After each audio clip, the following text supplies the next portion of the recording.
Hey folks, some market updates and tariff news. So as of today, the US has a 145% tariff on goods coming from China, and China has a 125% tariff on goods coming from the US. And one of the companies that got affected by this trade war is Apple, because Apple makes 90% of its iPhones in China. Shares of Apple were down 14% since President Trump kicked off Liberation Day on April 2nd. Wiping out nearly 500 billion market value.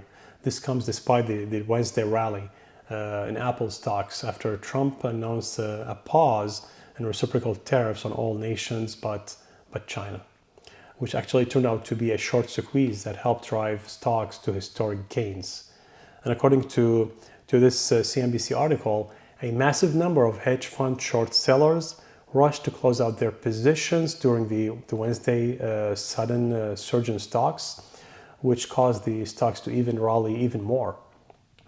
So how they do that? So hedge funds expected the stocks to go down, and to maximize their profit, they short sell the stocks. And they do that by borrowing the security they're betting against from the bank and sell it.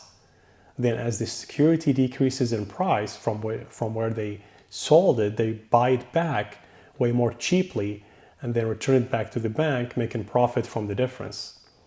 And as the stock soared on news that the tariff are going to be paused for like 90 days, hedge funds had to buy back their borrowed stocks to limit their losses.